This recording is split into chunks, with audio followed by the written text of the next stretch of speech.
નમસ્કાર. આજના આ વિશ્લેષણમાં સ્વાગત છે.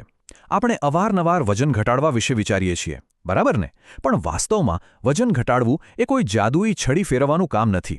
તે એક સંપૂર્ણ જૈવિક પ્રક્રિયા છે જે નિયમિત કસરત અને યોગ્ય આહારના સંયોજનથી જ શક્ય બને છે.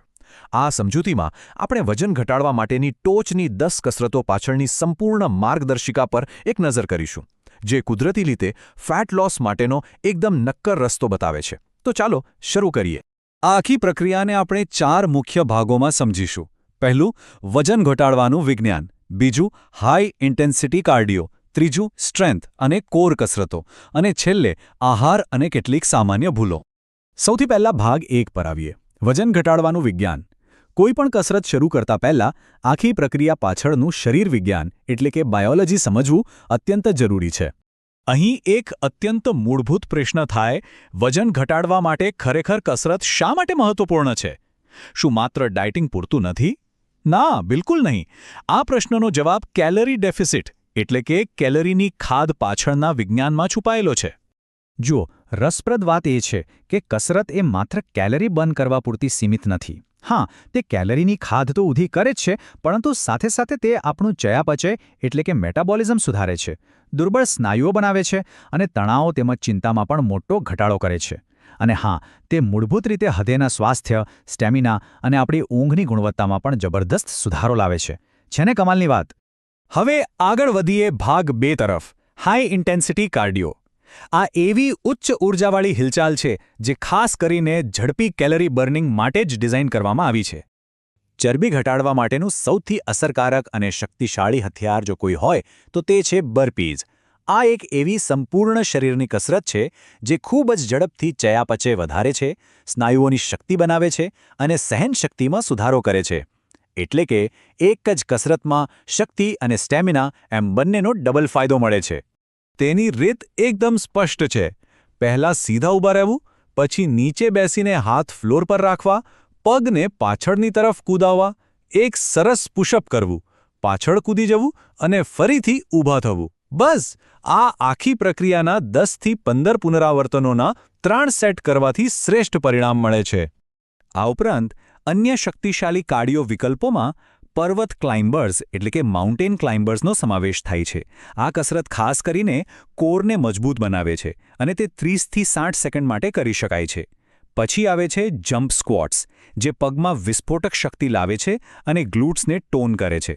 અને અંતે ઊંચા ઘૂંટણ એટલે કે હાઈ નીઝ, જે હૃદયના ધબકારા ઝડપથી વધારીને ઉત્તમ કાર્ડિયો પ્રદાન કરે છે. આ દરેક હિલચાલ અલગ અલગ રીતે શરીરને લક્ષ્ય બનાવે છે. તો ચાલો હવે ભાગ 3 પર જઈએ, સ્ટ્રેન્થ અને કોર કસરતો. અત્યાર સુધી આપણે ઝડપી કેલરી બર્નિંગની વાત કરી. હવે સ્નાયુઓના નિર્માણ પર ધ્યાન કેન્દ્રિત કરીએ, જે લાંબા ગાળે ફાયદાકારક છે. અહીં એક ખરેખર આશ્ચર્યજનક હકીકત છે.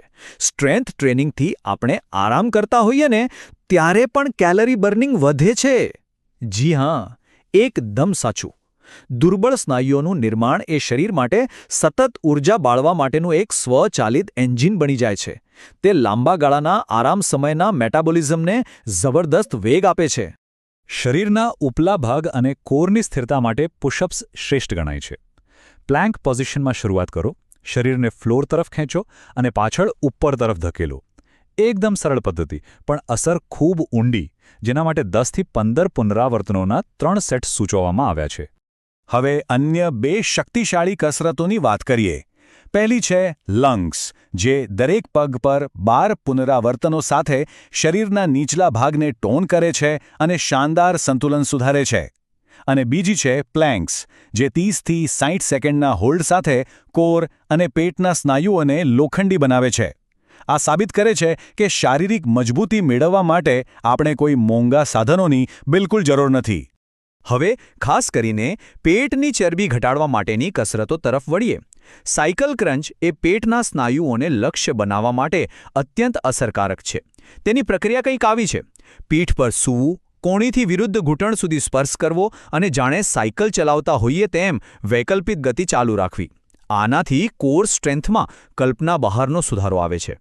કમરની બાજુની ચરબી ઘટાડવા માટે રશિયન ટ્વિસ્ટ બેસ્ટ છે. તેના 20 પુનરાવર્તનો ત્રાંસી સ્નાયુઓને મજબૂત બનાવે છે. અને ત્યારબાદ આપણું પ્રાચીન વિજ્ઞાન સૂર્ય નમસ્કાર, જે સંપૂર્ણ શરીરની કસરત છે. દરરોજ 5 થી 10 રાઉન્ડ કરવાથી તે કુદરતી રીતે કેલરી બર્ન કરે છે અને શરીરની લવચિકતા એટલે કે ફ્લેક્સિબિલિટી વધારે છે. આ ખરેખર એક સર્વાંગી અભિગમ છે. અંતિમ અને સૌથી મહત્વપૂર્ણ ભાગ 4 આહાર અને સામાન્ય ભૂલો. યાદ રાખો, યોગ્ય બળતણ અને રિકવરી વિના કરવામાં આવેલી કોઈપણ કસરત સંપૂર્ણપણે બિનઅસરકારક સાબિત થઈ શકે છે. અહીં બે વિરોધાભાસી ચિત્રો એકદમ સ્પષ્ટ છે. એક તરફ વધુ પ્રોટીન અને ફાઇબર છે, જેમ કે ઈંડા, મસૂર અને ઓટ્સ, જે સ્નાયુઓ બનાવે છે અને લાંબા સમય સુધી પેટ ભરેલું રાખે છે. બીજી તરફ ખાંડવાળા અને પ્રોસેસ્ડ ખોરાક છે, જેમ કે સોફ્ટ ડ્રિંક્સ અને પેસ્ટ્રીઝ, જે આપણા મેટાબોલિઝમને ખરાબ રીતે નુકસાન પહોંચાડે છે અને ચરબી વધારે છે. આ બંને વચ્ચેનો તફાવત અને તેની અસર સમજવી અત્યંત જરૂરી છે. આ આંકડો 3 એક બહુ મોટો સંદેશ આપે છે. વજન ઘટાડવા અને ચયાપચય સુધારવા માટે દરરોજ 3 લીટર પાણી પીવું અત્યંત નિર્ણાયક છે, કારણ કે યોગ્ય હાઇડ્રેશન ભૂખને નિયંત્રિત કરવામાં મદદ કરે છે અને વધુ પડતું ખાવાનું પણ અટકાવે છે. જો કે કેટલીક સામાન્ય ભૂલો આપણી સીધી પ્રગતિને રોકી શકે છે. દાખલા તરીકે, વોર્મઅપ છોડી દેવું, અચાનક ક્રેશ ડાયટ શરૂ કરી દેવું, પૂરતી 7 થી 8 કલાકની ઊંઘ ન લેવી અને કસરતમાં સાતત્યનો અભાવ. આ તમામ પરિબળો નુકસાનકારક છે. સફળતા મેળવવા માટે આપણે આ ભૂલોથી બચવું જ રહ્યું.